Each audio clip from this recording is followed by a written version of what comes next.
Fala galera motivada, aqui é o MotivaCast, o podcast que vai inspirar, ensinar e motivar você, empresário, a alavancar os seus negócios. Eu sou o Daniel Felipe. Eu sou o Ronaldo Rames.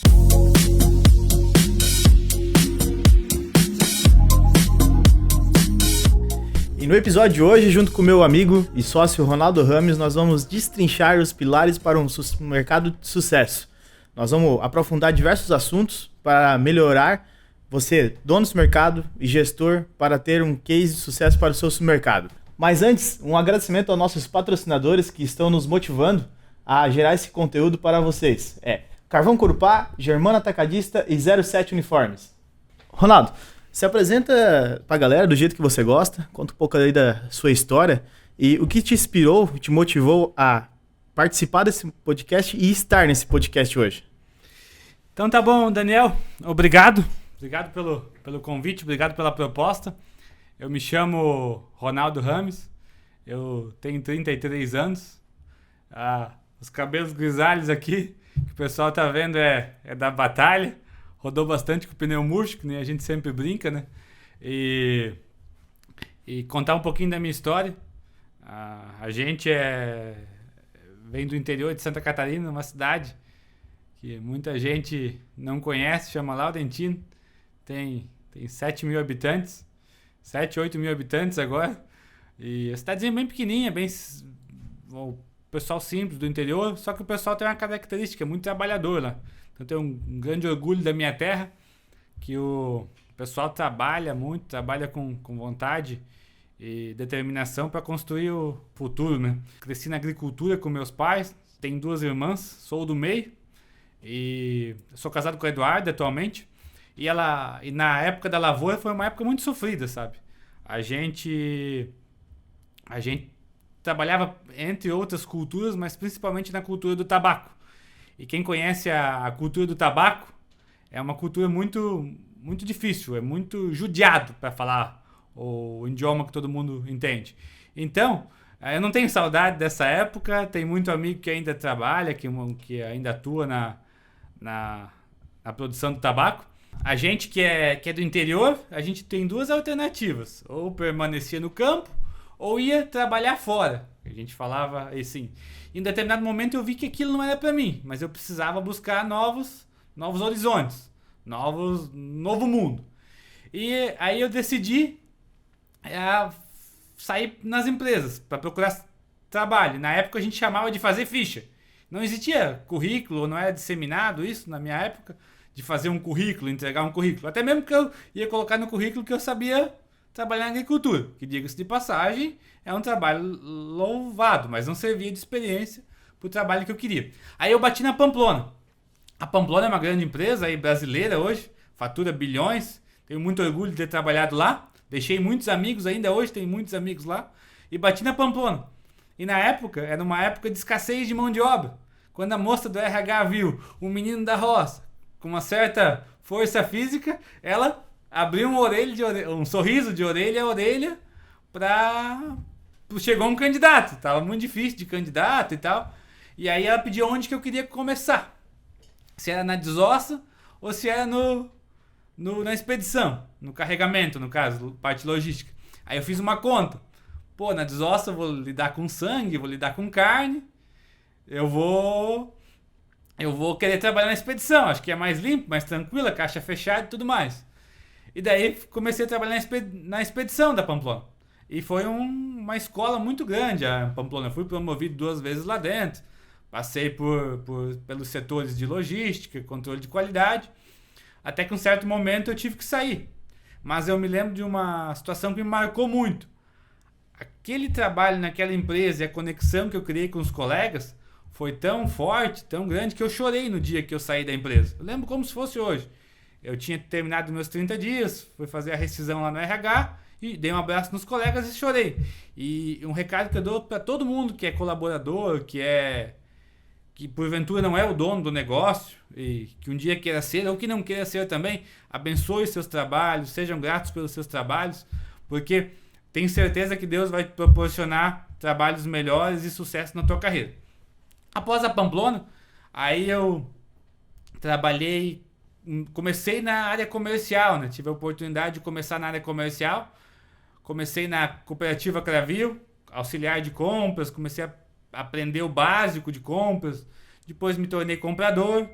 E aí, após isso, eu fui trabalhar na Ambev, na gerência de vendas de uma operação da Ambev. Aí eu pude aprender muito também, além da parte comercial que eu já entendi um pouco, a parte de vendas, o outro lado do balcão. Então me deu uma experiência de compras e uma experiência de vendas. Após isso, eu me senti preparado para assumir a primeira gerência de compras, que foi na rede Unibox, que inclusive nós temos muitos amigos até hoje. Inclusive, eu e o Daniel, a gente trabalhou junto na rede Unibox, nessa oportunidade que eu tive lá. E após isso, eu tive algumas outras posições também no Grupo Queluz, no Grupo Nova Atacadista, Germana Atacadista, que atualmente eu trabalho. Também atuei nas áreas comerciais diretamente, hoje não atuo mais, mas acabo atuando na empresa em outras áreas.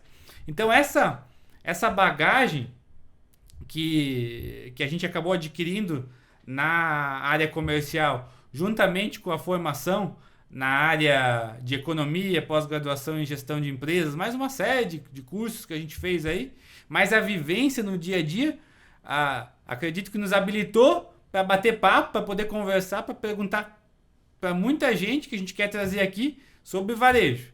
E conversando com o meu amigo Daniel, que já ele vai se apresentar, a gente resolveu criar o MotivaCast, aproveitar dessa bagagem, desse monte de gente boa que a gente conhece para trazer aqui. Então, eu vou pedir agora para o Daniel para contar a história um pouco dele, contar um pouco da história dele e falar também o que motivou ele, junto com a gente, ter essa ideia, porque a ideia do podcast foi dele, de a gente criar um podcast para conversar com a audiência.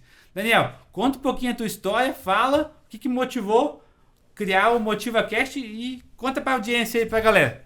Olá, eu sou o Daniel Felipe, tenho 26 anos, sou casado com a Bruna, sou natural de Rio do Sul, cidadezinha no ladinho lá de Laurentino. A gente fala que é o município do Alto Vale, ali, Alto Vale que a gente fala, né? São 28 municípios aproximadamente. Tenho 26 anos apenas, sou novo, me considero novo, mas tenho uma experiência aí no mercado, os mercados aproximadamente aí já batendo seus 11 anos. Então, comecei minha carreira profissional em supermercado com 16, 17 anos, no supermercado de bairro lá na Barra do Trobudo, que é um bairro de Rio do Sul. Comecei como repositor, embalador, trabalhei no caixa, trabalhei 2 anos nessa empresa.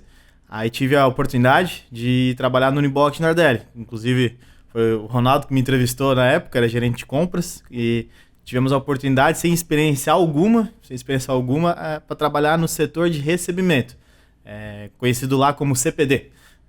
Lançava notas fiscais para o pessoal poder receber as mercadorias. Tinha muita vontade, porque me sentia que queria trabalhar num ramo comercial, queria aprender sobre isso, e me surgiu essa oportunidade e decidi encarar. Então, aproximadamente 3, 4 meses eu tive a oportunidade de ser promovido para auxiliar de compras. Logo em seguida tive a chance de também ser comprador, e onde que me ingressei nessa área por 6 anos. Fiz parte do setor de compras do Unibox Nardelli, grande empresa. Quero deixar um abraço aqui já antecipado para o seu Ademar, seu diretor é o seu Ademar Nardelli, seu Alceu, também para o gerente e diretor de operações Alexandre. São ótimas pessoas, então quero deixar esse abraço já antecipado. E também, em seguida, né, tive a oportunidade de trabalhar no Grupo Queluz, com ótimas pessoas, conheci muita gente lá também. Trabalhei 2 anos no Queluz, e por escolhas próprias decidi retornar para Rio do Sul. Queria construir uma família, já estava casado nessa época, construir uma família em Rio do Sul, e onde eu retornei para o Unibox Nardelli. Acho que quer dizer que eu fiz um bom trabalho, se eu pude voltar. Mas nesse meio tempo tivemos algumas oportunidades em ingressar na área de vendas com a Germana Atacadista. Então era um pouco diferente do que eu estava acostumado. Eu fiz o inverso do Ronaldo. O Ronaldo foi das vendas para as compras, né? E eu fiz ao contrário, eu fui das compras para as vendas. Então hoje, atualmente estou no 3º ano trabalhando com vendas. Nesse último ano tive a oportunidade de montar a Motiva Representações Comerciais, uma empresa minha, onde eu faço a gestão de algumas empresas que, inclusive, são nossos patrocinadores, a Germana Atacadista, a Carvão Corupá e também a 07 Uniformes. E a gente vinha conversando há um ano já, né, Ronaldo, sobre esse podcast, há mais de um ano quase, trocando ideia, a gente assiste muito conteúdo sobre isso, a gente acompanha bastante, a gente percebia que pelo contato, pelo network que a gente tinha de pessoas, a gente poderia montar um podcast para falar sobre esse assunto, para falar sobre esse mercado, falar sobre vendas, falar sobre setores, e é onde que decidimos esse ano começar o projeto, né, com a MotivaCast. Então, vocês vão encontrar dentro do nosso podcast diversos assuntos abordados sobre esse mercado, seja em setor de açougue, seja em setor de padaria, sobre gestões, histórias de pessoas que a gente conhece, que teve um case de sucesso, né? Então, esse vai ser os assuntos abordados nos próximos episódios. Mas esse episódio em especial, a gente vai entrevistar o nosso amigo Ronaldo Rames, né? Pela história que ele tem há mais de 10 anos no mercado, ele vai contar um pouco sobre os pilares de sucesso que a gente aprendeu, que ele aprendeu nesse período, né? E também contar um pouco da história que a gente viveu, né, nessas redes que a gente trabalhou em conjunto. Daniel, obrigado pela apresentação, obrigado pela oportunidade. E como o Daniel falou, a proposta do MotivaCast é trazer conteúdo de qualidade para o pessoal da área de supermercado. E a gente tem alguns patrocinadores e a gente vai buscar cada vez mais apoiadores que estejam engajados, que são empresas que podem ajudar o supermercadista, o gestor de supermercado, o dono do supermercado, o gerente a melhorar o seu negócio.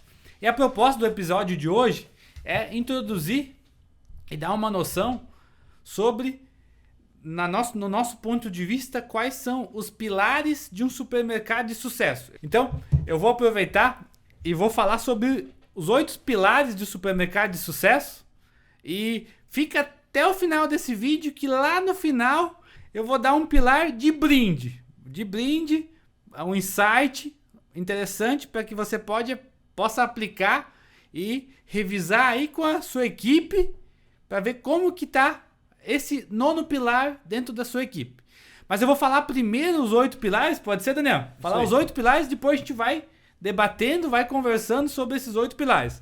Então, os 8 pilares do supermercado de sucesso são pessoas de liderança, gestão financeira, a experiência do cliente, a gestão do estoque e a logística interna de abastecimento e tal, a gestão de margem e precificação, a gestão de compras, o marketing e a comunicação comercial da empresa e o controle de perdas e quebras. Esses são os 8 pilares que são essenciais para um supermercado ter sucesso, e fica até o final, vai ter muito insight, muita ideia, e no final eu vou dar um 9º pilar de brinde para você que acompanhou até no final, ok?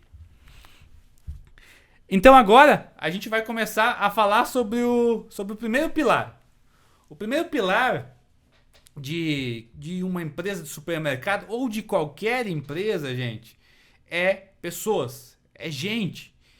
Não adianta tu planejar, tu ter o melhor planejamento do mundo, o melhor negócio do mundo, se tu não tem pessoas para fazer. Então, o coração do teu negócio é pessoas. Então, por exemplo, eu tenho um planejamento estratégico para o meu supermercado. É interessante tu trabalhar. Os pilares que a gente vai trabalhar aqui é em cima do teu planejamento estratégico. Onde que tu quer chegar, qual que é o teu propósito, tua missão, tua visão. Mas sem pessoas alinhadas e engajadas não vai acontecer.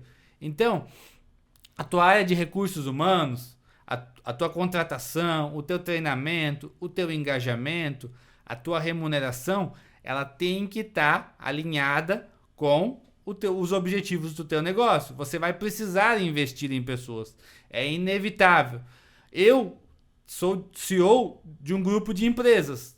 O que eu tenho de mais valioso no meu negócio são os meus colaboradores. São as pessoas que fazem comigo o meu negócio. Não trabalham para nós, trabalham conosco, com nós. Então, Daniel, pessoas é o mais importante para quebrar qualquer mito. Não adianta eu ter a loja mais bonita, a propaganda melhor, o melhor encarte, o melhor preço. Você chega lá no açougue, o açougueiro olha com a cara feia. O caixa trata mal o meu cliente. A pessoa não abre a porta, não mantém a conservação do negócio. Então, pessoas. Até a gente percebe que é uma dificuldade que tem muito, não só no supermercado, né, mas de modo geral no Brasil, que é a dificuldade em contratação, né? Encontrar pessoas que têm uma certa experiência e vontade de trabalhar. A gente já não percebe que há uma dificuldade com a geração Z, que vem falando muito, né? E, Ronaldo, quais são as boas práticas que a gente pode fazer em relação à gestão de pessoas? Que hoje um dono do mercado poderia fazer para reter principalmente as pessoas boas que ela tem na sua equipe e também engajar as pessoas que estão entrando hoje nesse mercado, nessa nosso segmento do supermercado que a gente fala, né? Então, o varejo, ele é abençoado. Em termos de Brasil, ele é abençoado por quê? Porque ele é a porta de entrada para muita gente. Então a pessoa às vezes não consegue trabalhar em nenhum outro local, mas consegue no varejo. E o varejo tem as suas dificuldades, escalas aos sábados, escalas aos domingos, escalas aos feriados. Então quer dizer o quê? Do ponto de vista, às vezes, de comparação com outro tipo de trabalho, como numa fábrica, como num escritório de uma contabilidade administrativa, por exemplo, talvez o trabalho seja pior. Então, o dono de supermercado ele tem que estar ciente disso, ciente que em alguns aspectos o trabalho dele pode ser pior comparado ao mercado. Então ele precisa oferecer, como boa prática, em primeiro lugar, uma remuneração condizente. Viu? Pessoal, elogio de adulto é Pix. Então não adianta pintar o melhor cenário do mundo se a tua remuneração não for adequada. Remuneração adequada. Mas eu sei que a gente trabalha num setor com margens baixas. Isso a gente sabe, entre nós aqui. A gente sabe que a margem do supermercado é uma margem baixa. Em alguns aspectos, o supermercado parece até um projeto social, de tão baixo que é a margem. O supermercadista vendendo produto abaixo de custo. Então, eu preciso de uma remuneração adequada. Eu preciso criar estratégias. Estratégia de premiação, estratégia de vale alimentação, vale refeição. Esse vale alimentação e esse vale refeição, ele vai entrar como um benefício. Então, eu não vou pagar encargo sobre esse vale alimentação e vale refeição, mas para o meu colaborador, isso tem um efeito muito grande, um efeito positivo, que faz com que ele fique. Às vezes coisas simples, um mimo de aniversário, um mimo de tempo de empresa, são, entre outros benefícios, plano de saúde, plano odontológico, todos são benefícios percebidos. Um grande macete que a gente dá é se utilizar do vale alimentação, do vale refeição, dependendo da tua localização, de um auxílio combustível, que pode ser pago também em cartão. Para quê? Para que tu fique adequado dentro da legislação e que retenha pessoas. E o grande macete que eu posso dar aqui, Daniel, é o seguinte: roda uma pesquisa nos teus colaboradores e pede para ele qual benefício tu gostaria de ter. Pode ter certeza que irão surgir 20 benefícios que os caras vão pedir, que os colaboradores vão pedir.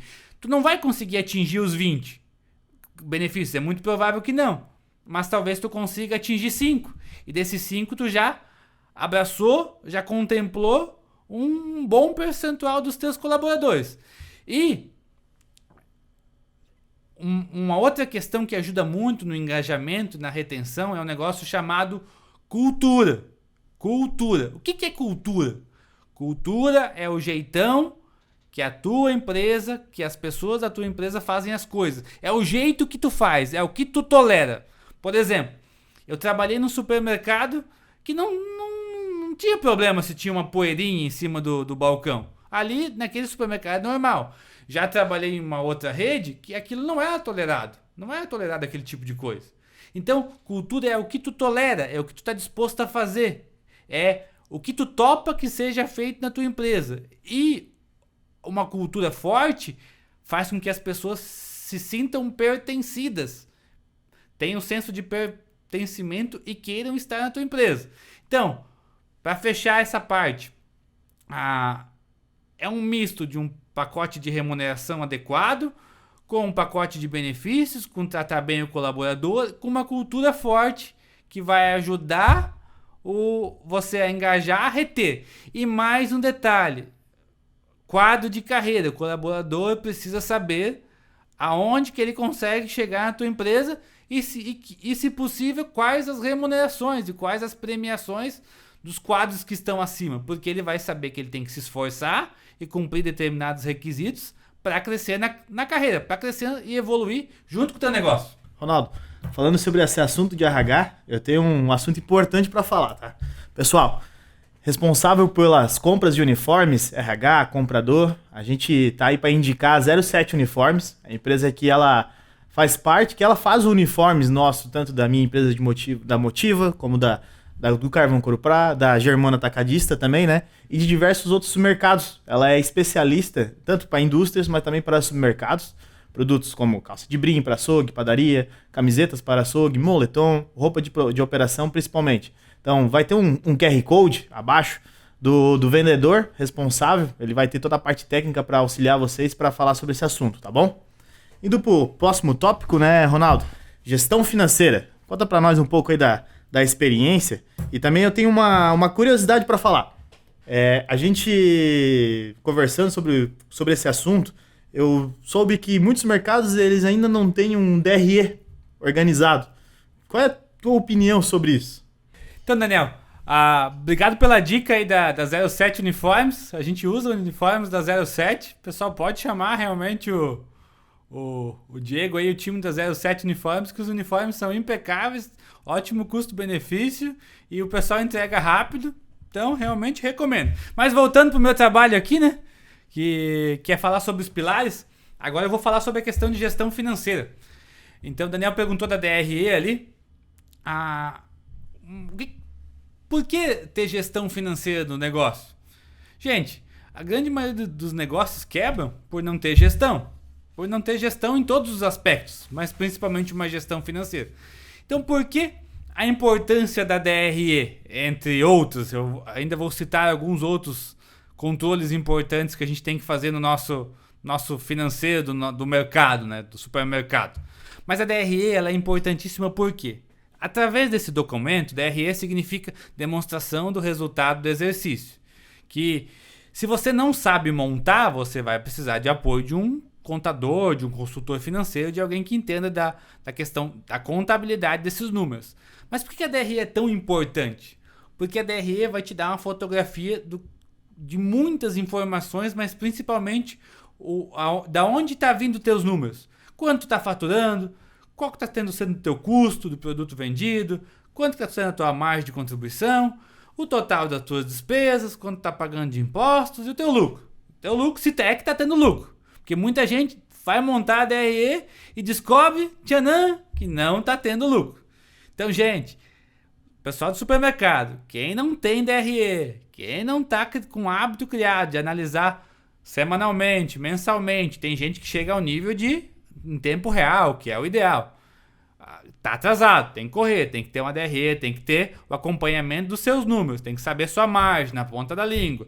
Um bom sistema vai te ajudar nisso, mas tem que ter DRE. Mas além disso, a gestão financeira da companhia, ela compreende outros aspectos. Eu preciso cuidar do meu contas a pagar, eu preciso cuidar do meu contas a receber, eu preciso cuidar da minha tesouraria. Não adianta o meu operador estar vendendo a mercadoria lá no caixa, passando tudo certinho e a minha tesouraria não funcionar direito. Meu contas a receber não funcionar. A minha conciliação. Viu? Já vi muita gente perder dinheiro por não conciliar direito o cartão de crédito. E hoje em dia tem muita tecnologia que faz isso acontecer assim, no estalar de dedos. Mas precisa olhar do dono, precisa olhar do gestor para garantir. O ato de esmiuçar uma DRE com a equipe, Daniel, ele faz com que os envolvidos no processo saibam quanto que eu estou gastando em cada setor. Então lá na DRE eu vou dividir minhas despesas, setor de recursos humanos, setor de operação, quanto que eu estou gastando de aluguel, de água, de energia, de perdas. Vai ter um tópico só sobre perdas aqui no episódio. Então, DRE, importante. Um gestor precisa respirar a DRE do negócio dele para saber o quanto que aquele negócio está dando de resultado e para poder traçar metas e planejar melhores resultados no negócio. E o próximo pilar, para a gente passar, é o pilar experiência do cliente. Por que fala em experiência do cliente? Eu falei das pessoas que vão vão atender dentro do teu supermercado, que vão atender no açougue, que vão abastecer, que vão atender no caixa, na padaria, no hortifruti. E falei da gestão, vai controlar, vai gerenciar essas pessoas, vai fazer a gestão de pessoas, mas se eu não garantir uma experiência boa para o cliente, que ele vai entrar na minha loja, a loja está abastecida, está limpa, está iluminada, está bem cuidada, está organizada. Quando eu falo de experiência do cliente, eu passo desde o atendimento, desde a fachada, a entrada, o cliente entrando nos meus corredores, ele seguindo uma ordem lógica de compras, ele sendo impactado pelas promoções. Eu digo que uma visita ela é proveitosa para a pessoa quando ela vai na casa de alguém e ela sai de lá mais feliz do que ela chegou. E nós, como supermercadistas, a gente tem que buscar essa sensação. O cliente chegou no meu supermercado e saiu de lá mais feliz do que ele entrou. Ele foi bem tratado, com um bom dia, boa tarde, como você está, com um sorriso no rosto. E ele ficou feliz em adquirir os produtos que ele encontra. É óbvio que todo negócio tem oportunidade, vai ter problemas. Mas a gente percebe que a fidelização não acontece por não ter problemas, mas acontece por ser capaz de resolver problemas. Então, se o teu negócio é capaz de resolver problemas, ele vai atender bem o teu cliente. Então, essa questão de que experiência tu vai proporcionar para o teu cliente, presta bastante atenção. Porque às vezes tu está de trás da mesa, fazendo o melhor planejamento estratégico, fazendo treinamento para o teu time, cuidando da melhor negociação possível, mas o teu cliente entra na tua loja e ele não tem uma boa experiência. Às vezes é um ambiente ruim, as pessoas estão de cara fechada, a precificação está errada, o abastecimento está errado, ele encontra produto vencido na gôndola, sujeira, desorganização, repositor esbarrando. Então, pessoal, o cliente é quem paga a conta. No fim das contas, o cliente é quem paga a conta. Então é extremamente importante que a gente cuide em todos os aspectos e pense na jornada de compra desse meu cliente dentro do supermercado. Então, Daniel, o que eu posso dizer? Vamos cuidar, temos que cuidar sempre da jornada de cliente, da jornada dos clientes dentro do nosso supermercado. Isso é um pilar do supermercado. Até fazendo uma pergunta um pouco mais técnica, Ronaldo. A gente, como gosta desse setor, de costume, quando a gente vai fazer um passeio, viajar, conhecer um mercado novo, conhecer uma cidade nova, um dos principais passeios que pelo menos eu faço é ir no mercado primeiramente. Até contando um pouco da minha história, recentemente fui fazer um passeio para o Rio Grande do Sul com a minha esposa, e a primeira coisa que a gente chegou na cidade que a gente foi visitar foi no mercado. O Daniel foi em Gramado e Canela, em vez de ir passear, foi visitar supermercado. Fofoca para vocês aí, tá? Depois a minha esposa briga comigo. Mas é uma coisa que eu notei, e a gente, por trabalhar nesse mercado, a gente nota até uma certa reclamação de clientes, que é a questão de layout. De entrar no supermercado e se sentir perdido no supermercado quanto a isso. Existe um layout correto, um padrão para ser seguido, ou tem que ser encaixado de acordo com a região, com a estrutura do supermercado? Assim, Daniel, eu não sou um especialista de layout, eu conheço muitas pessoas que entendem muito mais, inclusive a gente vai trazer aqui no MotivaCast para as pessoas falarem sobre layout. A dica que eu posso dar é a seguinte, pense o teu layout numa lógica de compra de categorias do consumidor e procure manter os produtos sempre no mesmo lugar. Procure manter. Se o teu café está lá naquele lugar, mantenha sempre lá o café, o filtro, tudo mais. Por quê? Uma grande reclamação do pessoal, dos clientes, que a gente escuta de clientes, às vezes dá das nossas esposas, né? Vou naquele mercado e uma hora a farinha está num lugar, outra hora está no outro, eu não encontrei, tenho que pedir para o repositor, às vezes o repositor está sobrecarregado, não consegue dar atenção, perdeu, retrabalho, trabalho. Então, a lógica das categorias, como o pessoal entende, é agrupar por momentos de consumo. Então, por que eu tenho matinais dentro do supermercado? Porque são produtos que as pessoas consomem de manhã, no café da manhã. Então, ali eu vou ter café, achocolatado, leite em pó, filtro e tudo mais. E aí eu vou seguindo uma lógica. Eu vou abastecendo conforme os momentos de compra. E se porventura eu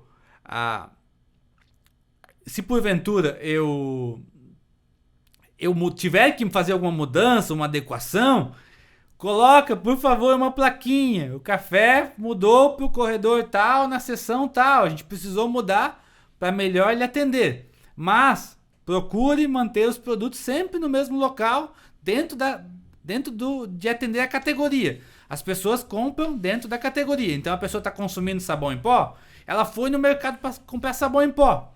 Ela não foi para o mercado para comprar outra coisa. Mas tu tem outros produtos que agregam valor para vender, junto, que fazem parte da ocasião lavar roupa, agrupa dentro do teu layout ali junto. Esse é o macete que eu posso dar, que eu acho que eu tenho a condição de falar sobre isso. Ok? Perfeito. A gente vai, numa próxima oportunidade, se aprofundar um pouco mais sobre esse assunto, né, Ronaldo? Temos pessoas para, inclusive, convidar para falar um podcast inteiro sobre esse assunto, porque é muito importante. É muito importante, a gente entende que quanto mais organizado, melhor a qualidade do cliente quando ele entra e encontra os produtos, né? Mas fugindo um pouco desse assunto, indo para o próximo tópico, falando sobre gestão de estoque e também logística interna, né? Nós, como trabalhamos como comprador, né, tanto eu como você, a gente tinha muito priorizado a questão de giro de estoque de mercadoria, né?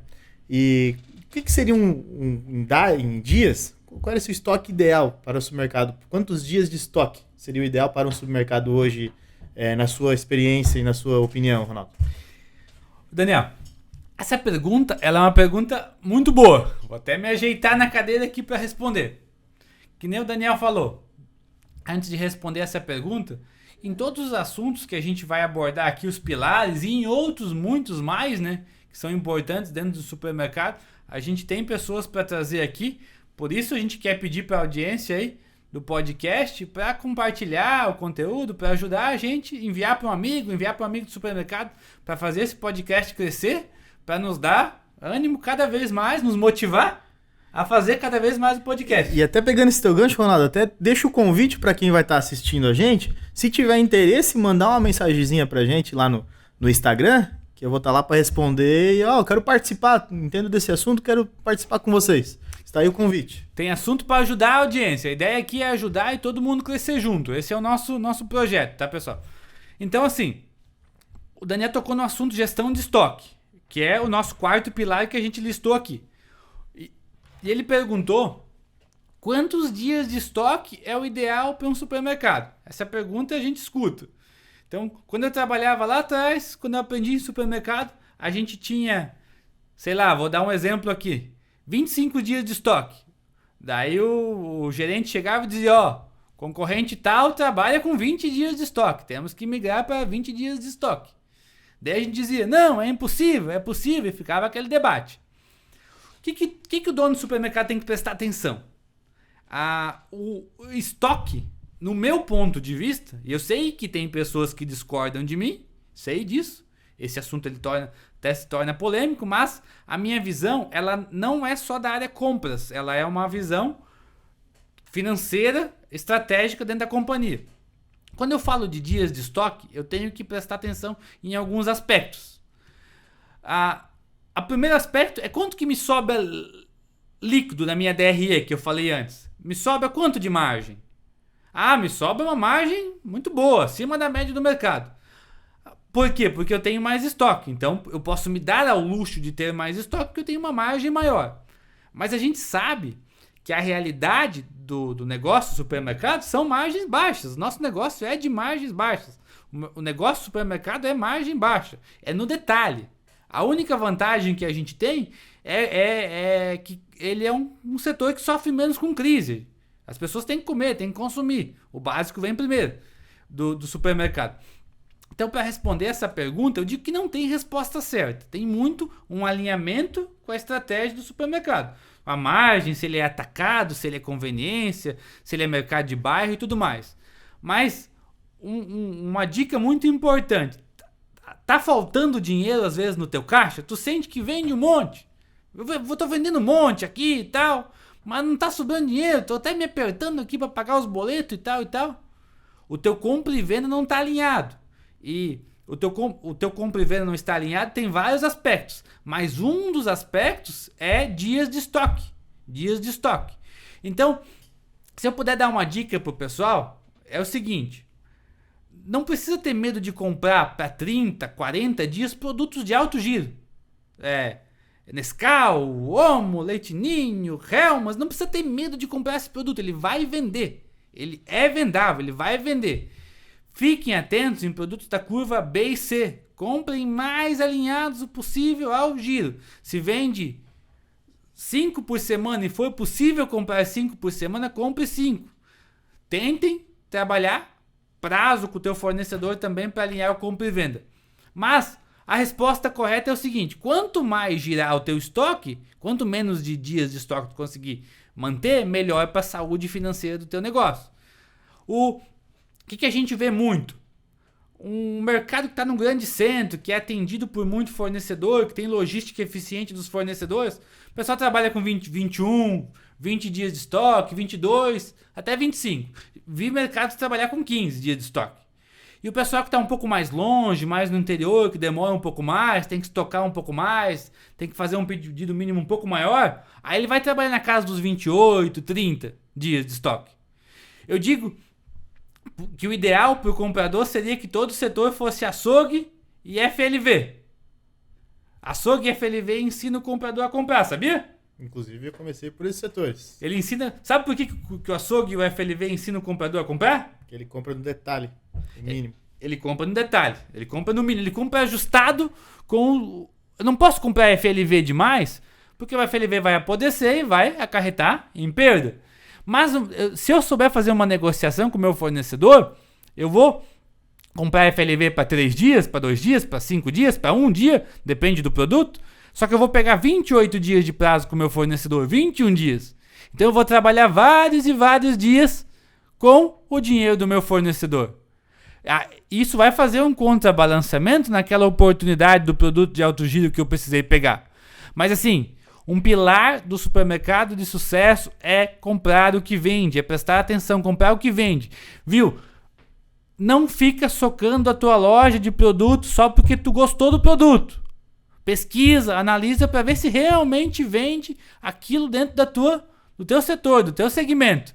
Porque senão tu pode estar só estocando, criando poeira e criando um monstro ali para tu gerenciar que não vai te dar lucro. Então, não sei se eu pude responder a pergunta, Daniel, mas eu acho que eu tentei abordar a pergunta da maior maneira possível. Não tem uma ciência exata, não tem uma resposta pronta, mas eu só conheço supermercado de sucesso que faz uma boa gestão de estoque.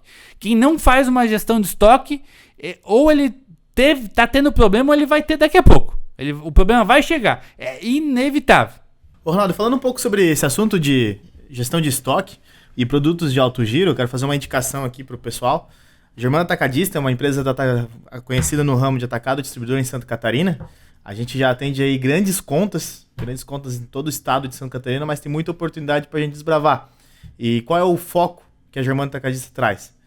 Produto de alto giro com preço competitivo e uma entrega super ágil. Então entra muito de acordo nesse assunto, Ronaldo, por conta do estoque. A gente trabalha com produto de alto giro e tem uma entrega muito ágil. Então a gente concilia preço, entrega e produto. Então eu quero deixar aqui meus cumprimentos, primeiramente ao nosso patrocinador, que é a Germana Atacadista, e também para o pessoal que vai assistir e ainda não é cliente da Germana Atacadista, vai ter um QR Code também do nosso pessoal do time de vendas da Germana Atacadista para atender de vocês, entender qual é a região, qual é o vendedor certo a indicar, para apresentar um pouco dos produtos, as condições e também falar um pouco sobre a empresa, tá bom? Ronaldo, agora falando um pouco sobre o 5 tópico, né, que é a gestão de margem e precificação. O que você tem para falar para nós sobre esse assunto? Então, o 5º tópico aí, a gestão de margem e precificação. O pessoal sempre me pergunta: Ronaldo, eu vou abrir um mercado, eu tenho que vender caro, eu tenho que vender barato? O pessoal me pergunta muito, tá? Eu converso com muitos donos de mercado, compradores e tudo mais. Tem muitos amigos nesse ramo. Tem que vender caro, tem que vender barato, o que tu achou dos meus preços? E é a pergunta que eu mais escuto. Aí eu sempre digo, a forma de precificar, gente, ela tem que estar alinhada com o que tu quer do teu negócio. O que tu quer do teu negócio? Tu quer um atacarejo, que vai vender volume, que vai vender barato, que vai focar em volume, que vai focar em básico, que vai competir preço, que vai brigar por preço e tal. A tua precificação é uma. Tu tem que pesquisar concorrentes que trabalham nessa área, que vão... Porque inevitavelmente tu vai sentar na cadeira do preço, na cadeira quiçá do custo-benefício, mas principalmente na cadeira do preço. Então tu precisa pesquisar os teus concorrentes, que inevitavelmente tu vai ter concorrentes, para entender que preços que ele vende, para tu ser competitivo, principalmente em produtos notáveis e produto âncora. Já falo sobre produto notável e produto âncora. Essa pesquisa vai te dar uma noção de que preços tu tem que vender. O que tu quer ser? Quer ser um atacarejo, quer ser um supermercado. Quer ser uma loja gourmet. Loja gourmet, meu amigo, tu não pode ficar se comparando preço, não. Tu vai entregar um serviço diferente. Então, a margem, tem muito a ver com a tua proposta de valor. A minha proposta de valor é ser um supermercado de bairro que vai entregar um bom custo-benefício. Eu não vou ser o mais barato, não vou ser o mais caro, vou focar no custo-benefício. Então, a margem está aqui no meio do caminho. Atacarejo, a margem está aqui embaixo. A loja gourmet, a margem está aqui em cima. Acho que isso é importante ter bem claro. Precificação, existem redes, supermercados que tem um profissional fazendo isso. Um profissional de pricing, que a gente chama. Que inclusive a gente ajudou a desenvolver e introduzir dentro do mercado catarinense profissionais nessa área de precificação. Que eles são especialistas em precificação. Então, e tem muitos locais que ainda é o próprio comprador fazendo o seu preço. E eu não vejo problema também o comprador fazer o preço, desde que ele tenha a lógica que ele precisa seguir. Porque se eu deixar o comprador escolher a lógica da precificação, eu vou ter problemas. Um comprador vai pensar de um jeito, outro dia vai pensar do outro. O ser humano ele é muito influenciado por fatores emocionais. Então teve um dia que eu estou mais abalado, eu vou achar que eu tenho que vender mais barato. Por um abalo emocional que eu tive. E teve um dia que eu estou felizão, estou empolgado, eu vou achar que eu posso vender mais caro. E às vezes isso está errado. Sabia que o preço que a gente topa pagar ou topa vender tem muito a ver com o impacto emocional? Então, quando a gente precifica, precisa de várias informações. Eu preciso saber meu custo, o meu estoque, o meu giro, a minha reposição. Porque, por exemplo, eu pego um aumento de preço, que nem aconteceu recentemente com a commodity café. A gente na Germana Atacadista é especialista em vender café, por exemplo. Se o supermercado precificasse pelo custo, ele ia zerar o estoque dele em 2, 3 dias, ia perder o produto, ia botar fora. Então ele precisa olhar a reposição. Então, precisa ter um misto de pesquisa, com reposição de preço, com informação correta, custo, tributo que tu está pagando, se eventualmente tem algum comissionamento, tu precisa considerar para fazer uma conta certinho. E pessoal, pelo amor de Deus, não existe margem de 100%, margem de 200%, margem de 300%. Isso não existe, não existe. Tu só ganha margem de 100% no produto que tu foi bonificado. Qual produto foi bonificado? É bem pouquinho. Então, se eu compro um produto por 50 e vendo por 100, eu tenho uma margem de 50%. Então, tem que prestar bem atenção que o pessoal acaba confundindo muito os conceitos dos números. Não existe margem de 100%, ok? Ronaldo, tem um macete muito legal que a gente pôde introduzir numa rede que a gente trabalhou junto, que seria interessante nesse segmento de precificação que a gente está falando, você tocar no assunto. Imagino que você deve saber qual que eu estou te falando. O Daniel tocou num macete importante. Esse macete, ele não vai ajudar o comprador a precificar melhor. O que vai ajudar o comprador a precificar melhor é treinamento, é informação, é alinhamento estratégico. Isso ele vai ajudar. Inclusive, eu sou especialista em precificação. Esse tópico eu posso dizer que eu domino com uma certa propriedade. E quem quiser bater um papo, pode comentar aqui, pode chamar a gente, vai ter os nossos contatos aí, a gente vai deixar no final do episódio nosso Instagram, para bater aquele papo. Pode chamar a gente lá para bater um papo sobre precificação. Mas o ponto que o Daniel tocou não vai ajudar você a precificar melhor, mas vai ajudar a facilitar a comunicação do teu time de operação com o time comercial. Todo mundo no mercado vai saber o que aquilo quer dizer. Então todo preço, todo número, ele termina com um algarismo. Ou ele termina em 0, ou em 1, ou em 2, ou em 3, 4, 5, 6, 7, 8, 9, assim sucessivamente. Então geralmente o que o pessoal tem costume de fazer? Terminar em 9, em 8, em 7, ou 9,90, terminar em 0. Então o macete que eu vou te dar é o seguinte: faz um alinhamento aí na tua loja, combina entre vocês. Todo produto que tiver no encarte, que é promocional, que eu estou queimando a minha margem, que não é para eu vender volume, e sim para eu atender meu cliente, que tem aquele produto que a gente faz isso, né? Dono do supermercado sabe. Você combina que vai terminar em 8 ou em 7. Combina com o teu time. Todo produto que tiver normal, que tu quer vender bastante dele, porque ele está com a margem gorda, termina em 9. Então o produto está na oferta, café... Caboclo, R$24,98. Tá queimando o preço. Eu tenho que cuidar com a exposição. Não posso querer vender mais volume do que ele já vai vender automaticamente. Agora eu tenho o filtro de café que ele tá R$3,99. O que eu tenho que fazer com esse filtro? Fazer o cliente tropeçar no filtro, para ele levar filtro, para eu subir a minha margem. Aí eu tenho aquele produto em validade. Eu quero botar, porque ele tem que torrar ele porque ele tá com validade curta. Aí eu posso combinar com a minha operação que vai terminar em 1. Então, se tiver 1,91 é validade. Aí tem aquele produto que eu não quero queimar a margem dele, mas eu quero tirar ele de linha. Aí eu combino com a minha operação que vai ser final 5. Então, todo produto que terminar em 5, o algarismo 5, eu estou tirando ele de linha.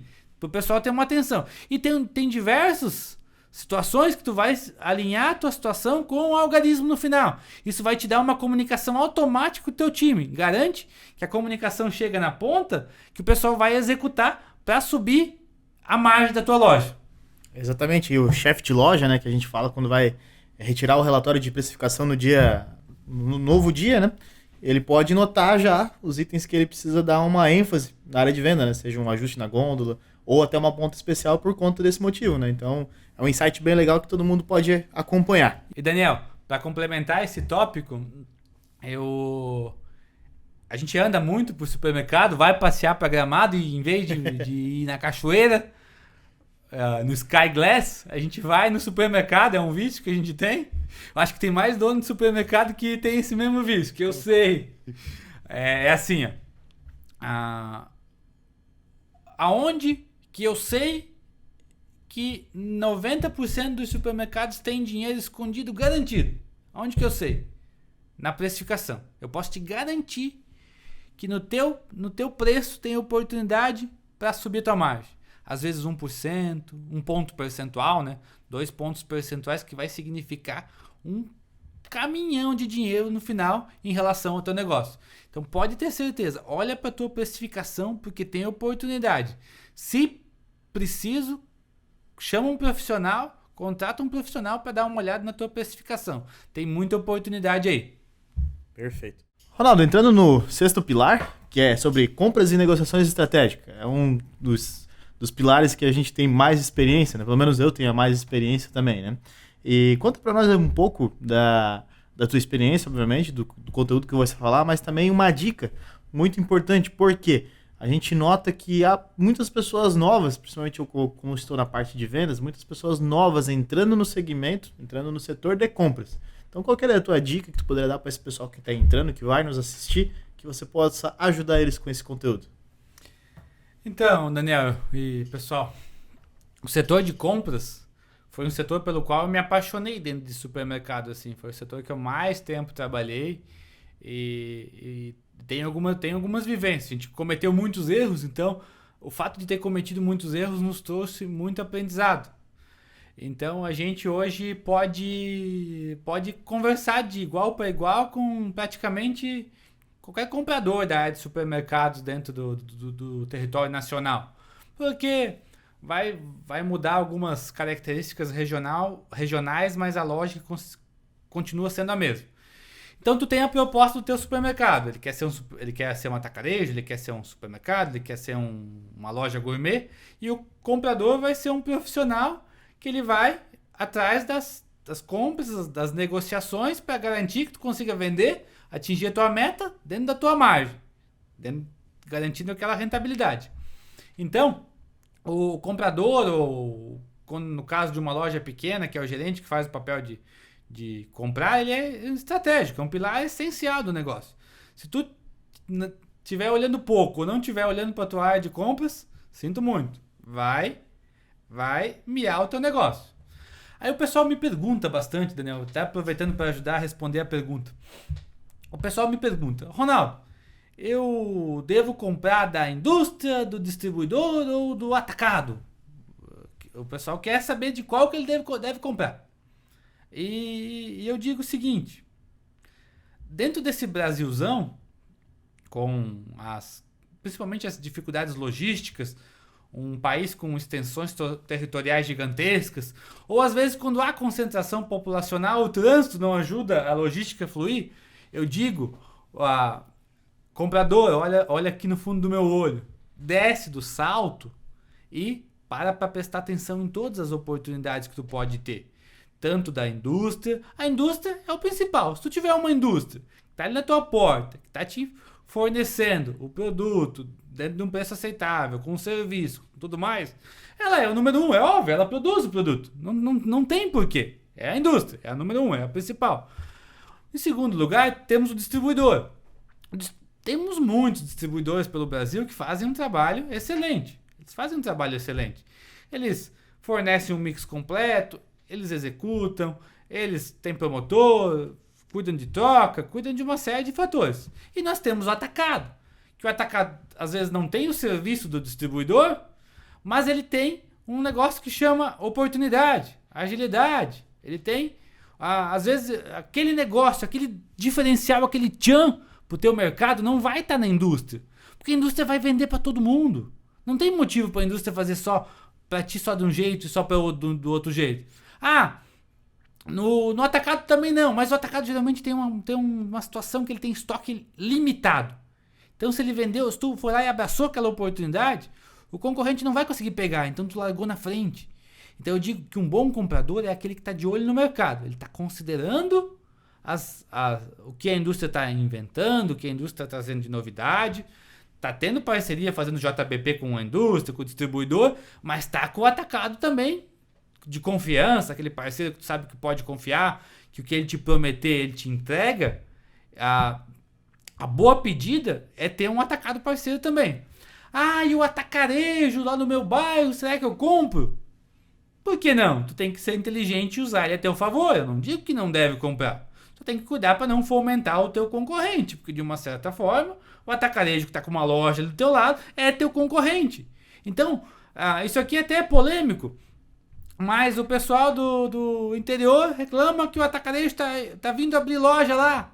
Mas o cara pegou e comprou, ficou um ano comprando todo dia no atacarejo. Aí o atacarejo pegou e disse, naquela região lá só para um cara eu vendo 1 milhão por mês. Eu posso abrir loja lá que eu vou vender 20 milhões. Aí dá de mão beijada a informação pro atacarejo, tá entendendo? Então, o comprador, ele tem que aproveitar, surfar as ondas do mercado, aproveitar as oportunidades. Mas ele não pode se fechar e achar só porque ele está na indústria, ele está com o melhor negócio. Porque não é verdade, a gente sabe que não é. Quantas vezes que a gente acaba conversando, eu compro da indústria, tá pagando quanto? Tanto. Quanto de acordo comercial? Tanto. Lascou, o cara tá sendo prejudicado, ele tá perdendo. O concorrente dele tem negócio melhor. Essa que é a verdade. E um macete que eu dou para quem tá na área de compras, assim, que eu posso dar uma dica, é o seguinte. A lógica é a seguinte. Toda vez que tu for entrar numa negociação, entrar com uma indústria, cadastrar, uma distribuidora, um atacado e tudo mais, tu tem que entender como que tu vai sair daquele negócio. Mas como assim entrar e sair, Ronaldo? Vou explicar. Por exemplo, vem uma indústria nova lá que quer cadastrar a ripipoca da parafuseta. Produto novo, inovador e tal. Mas o cara não tem um histórico de venda, não tem informação, tá faltando. Tu tem que entender qual que é o pedido mínimo dele, qual que é o prazo de pagamento, se tem troca, qual que é o acordo comercial que ele vai te dar, se não vender, como é que ele vai fazer, vai recolher, vai registrar isso em contrato. Por quê? Tu soube como entrar, ele te atendeu pela porta da frente, mas como tu sai se acaso aquilo não dá certo? tem que sair, tem que saber sair. Então, dá pra gente fazer um checklist, montar um checklist aí de uns 20 aspectos mínimos e básicos que o comprador tem que considerar numa negociação. Vou falar alguns aqui. O preço, obviamente, o prazo, a entrega, a troca, o acordo comercial, se o cara é parceiro para fazer ação, se o cara é parceiro para fazer encarte e uma série de outros fatores, se o cara tem promotor e tudo mais. Então, quando eu vou comprar de alguém, eu tenho que entender como que eu estou entrando nessa negociação, mas como que eu vou sair? Ah, mas onde que entra o distribuidor atacado nessa jogada? Da mesma forma. Por exemplo, eu vou comprar de um distribuidor que vai me entregar o mix todo, mas ele vai me dar uma assistência, ele vai me dar um prazo, ele vai ter entrega semanal. Como é que ele vai funcionar? Como que eu saio dessa negociação? Como que eu saio? Eu sei como eu vou entrar, é facinho entrar. Como que eu saio? Essa é a oportunidade. E se der problema de preço, que o meu concorrente vender mais barato, o que ele vai fazer? É uma boa pergunta. Eu sei que o pequeno tem um pouco mais de dificuldade em relação a isso. Mas, não que ele não pode olhar para isso. E o atacado? Como é que eu entro, como é que eu saio? O atacado eu uso ele como oportunidade. Para comprar uma oportunidade, o estoque ideal, o preço mais barato, para comparar preço. Então tem uma série de oportunidades que o comprador tem que levar em consideração. Essa que é a verdade. Eu sei que a área de compras é uma área bastante grande, Daniel. A gente vai trazer convidado aqui, né? Como a gente já falou, mas dá para fazer um podcast inteiro só sobre compra. Com certeza. Aproveitando para falar um pouco desse assunto, é muito importante que eu vejo hoje que os compradores têm até uma certa dificuldade, é a questão de tributação, a questão de impostos sobre o produto, como fazer o cálculo, se é empresa de lucro real, se é empresa nacional. Então é importante até a gente um dia falar somente sobre esse assunto, porque eu vejo que há muita dificuldade nesse conteúdo. E, Ronaldo, falando um pouco sobre essa parte de compras e também de questão de tributação, eu quero deixar aqui uma fala que é sobre a Carvão Corupá. É uma empresa que ela atende hoje o estado de Santa Catarina, tem algumas redes que a gente também atende no estado do Paraná, e um diferencial muito importante para você, comprador, o Carvão Corupá é uma empresa que ela faz parte do grupo da Germana Atacadista. Qual? A empresa do lucro real. Então você tem o crédito do carvão de 12% de mês. É um diferencial absurdo desse custo para você fazer o preço do PDV lá na ponta final. Para você que faz a conta correta, você sabe que vai fazer uma diferença grande. Então deixo aqui também o QR Code do nosso time de vendas do Carvão Corupá, que vai te atender, vai te apresentar as propostas de preço, condições especiais para você estar analisando. Pessoal, nós gostamos bastante de carne, então quem quiser comprar o Carvão Corupá, compra o Carvão Corupá. Faz churrasco, chama a gente que a gente vai, tá? Mas é cara de pau. Com certeza a gente vai. Ronaldo, indo já pro quase um dos últimos pilares, né? O pilar 7º, que a gente fala hoje sobre marketing e comunicação comercial. Inclusive, minha esposa trabalha com marketing, deixa aqui um beijo para ela, Bruna, que agora tem que me redimir, já que eu fui para Gramado e só fui visitar supermercado. Mas falando sobre esse pilar, Ronaldo, a gente nota que o marketing do mercado ele vem crescendo muito. Antigamente era só tabloide impresso mesmo, e às vezes uma postagemzinha na rede social ali, e era isso. Hoje são influenciadores, são vídeos, são carros, TV, rádio, inclusive até balões passando pela cidade. Na tua opinião, faz sentido todo esse investimento para marketing, e qual que você acha que dá mais resultado?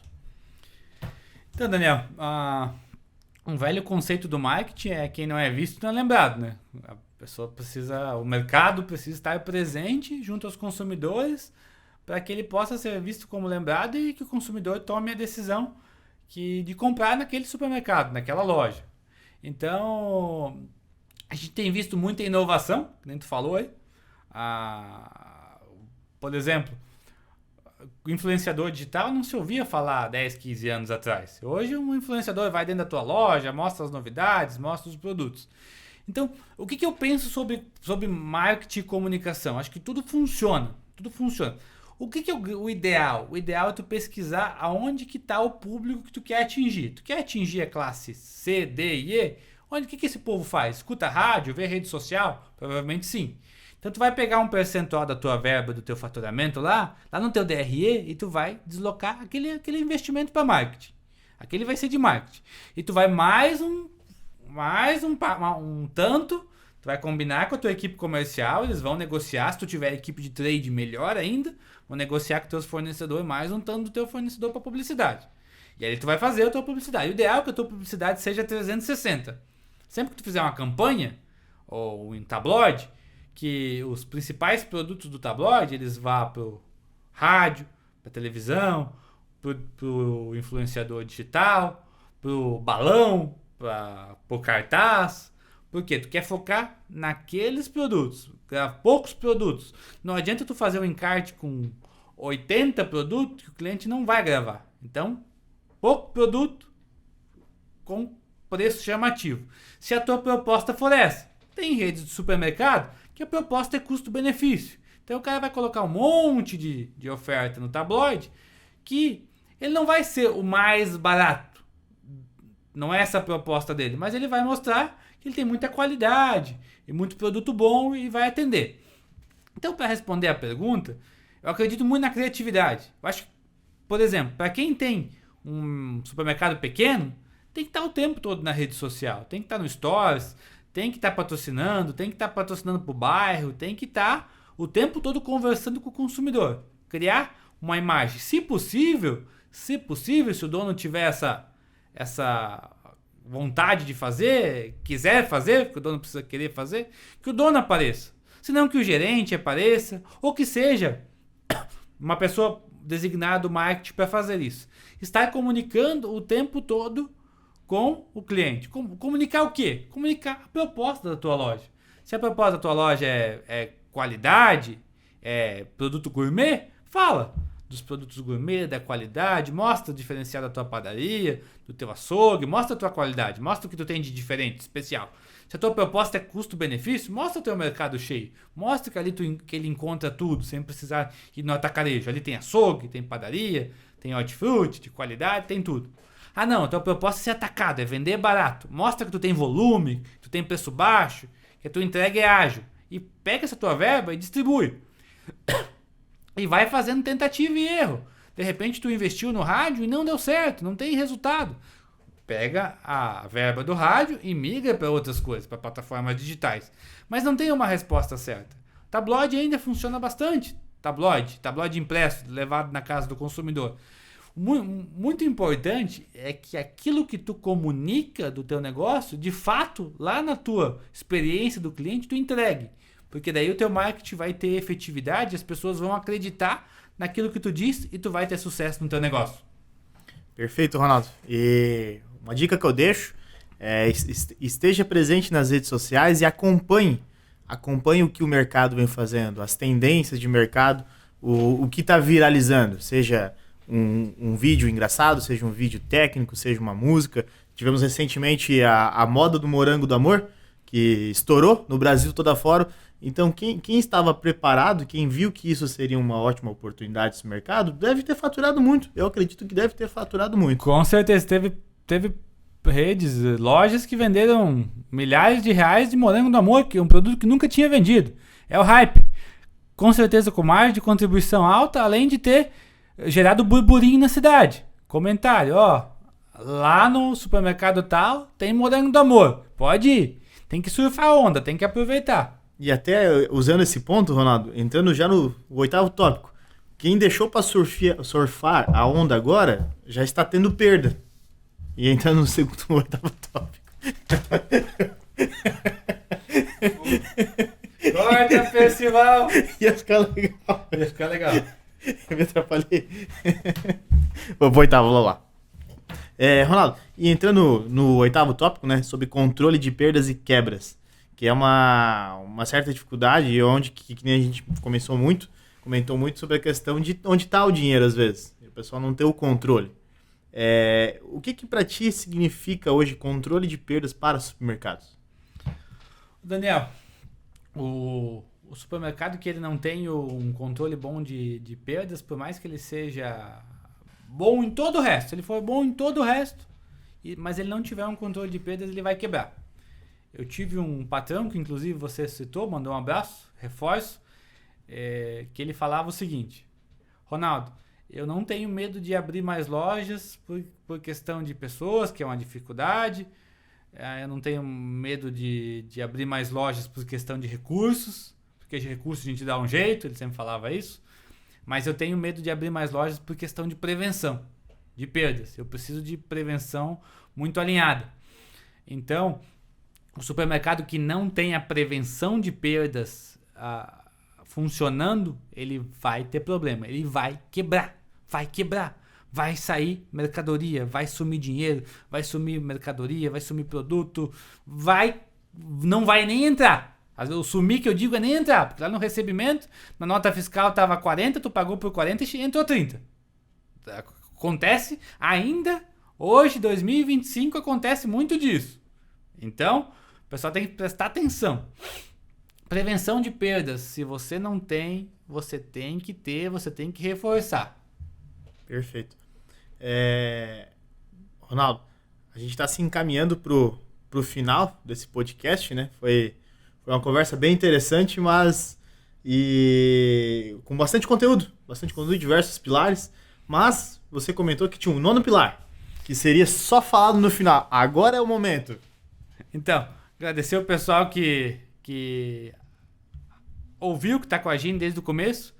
E a gente falou de 8 pilares e tocou em diversos assuntos, passeou por diversas oportunidades.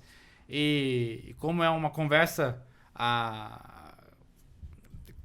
onde a gente aborda os tópicos sem profundidade, obviamente tem muita oportunidade, muita coisa a gente acaba deixando passar batido, até em virtude do tempo. A ideia é dar um global para o supermercadista anotar, pegar os 8 tópicos.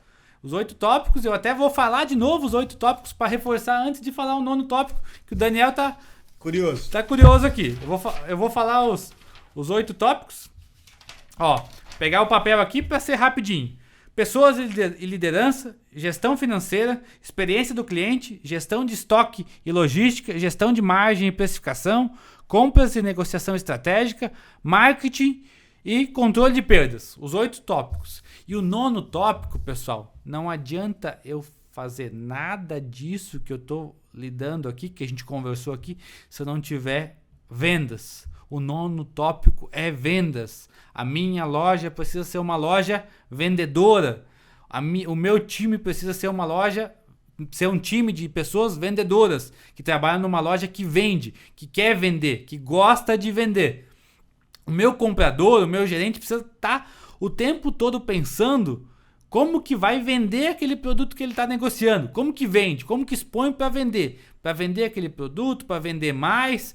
Para quê? Para que eu poder crescer minha operação. O nosso time, o nosso operador de caixa precisa estar acostumado a vender. Vender não é só vender o produto diretamente, é vender a ideia, é com um sorriso atender o cliente, pergunta se precisa mais alguma coisa, tudo mais. Então, pessoal, Daniel, tu trabalha com vendas. O quanto venda é importante dentro do negócio do supermercado? A gente sempre fala brincando isso, mas com fundo de realidade. O mundo vive de vendas. Então por que o meu supermercado, o meu time não vai ser treinado a vender? Porque minha responsável por padaria, seja ela assadora de pão, quando ela sair do bastidor e ir lá para a ponta, não vai oferecer, falar que fez o pão, acabou de sair, que tá fresquinho, que tá quentinho, que a fumaça tá, o cheiro tá exalando. Então meu time, ele tem que vender, ele tem que saber vender o que ele tá oferecendo. Todo CNPJ que ele é feito para vender, seja um produto ou seja um serviço. Então, a nosso time tem que estar sempre preparado para isso. Muito legal. Então, pessoal, esse 9º tópico é vendas. Vendas. Só tem 2 tipos de colaborador numa empresa. Quem vende e quem ajuda a vender. O pessoal do supermercado está o tempo todo vendendo ou ajudando a vender. Todo mundo vendendo ou ajudando a vender. É isso. Esse é o 9º tópico. Espero poder ter ajudado essa questão aí. Perfeito. Ronaldo, obrigado por ter... Primeiramente, obrigado por acreditar no nosso projeto de podcast. Hoje ser o primeiro entrevistado, né? Mas, obviamente, que terá muitos mais episódios que a gente quer trazer para a equipe, para todos que estão nos acompanhando. Mas eu quero deixar uma pergunta para ti. Qual o recado que você deixa final para nossa audiência? Para todo mundo sair daqui com esse episódio, primeiramente, motivado para fazer mais e melhor no dia seguinte que for assistir ou no período que estiver assistindo. Então, Daniel, obrigado pela oportunidade, obrigado pela parceria. A gente espera e vai fazer um podcast muito forte e vai conversar com a audiência.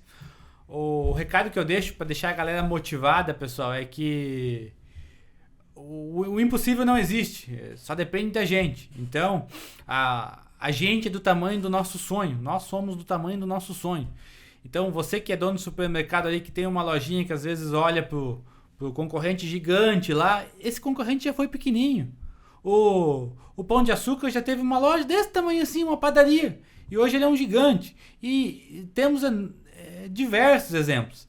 Então, acredita, vislumbra, trabalha, se motive, busque motivação, busque propósito, porque o teu negócio de supermercado ele vai avançar, e procure estar perto, conectado com pessoas que vão te ajudar, que têm o mesmo propósito que você, pessoas que querem crescer.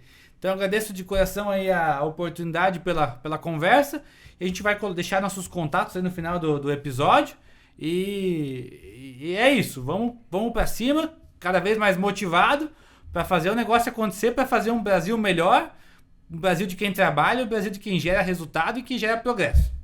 Esse recado é para você deixar a gente mais motivado a continuar fazendo esses podcasts e postar conteúdo, falar sobre o assunto que a gente vive durante o dia, durante a noite, final de semana, que a gente que trabalha nesse mercado aí respira e vive isso.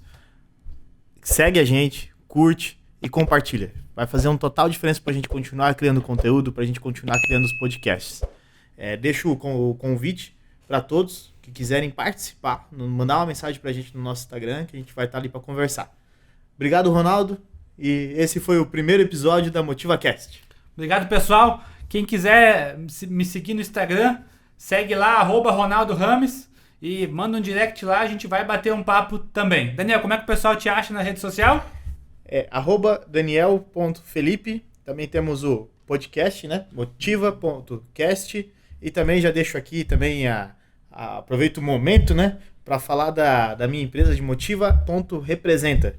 Lá vocês vão ter bastante conteúdo também sobre cenário atual das commodities, conteúdo sobre vendas. Você que é vendedor, que está entrando nessa carreira agora ou que está procurando mais experiência, eu posto bastante conteúdo lá também.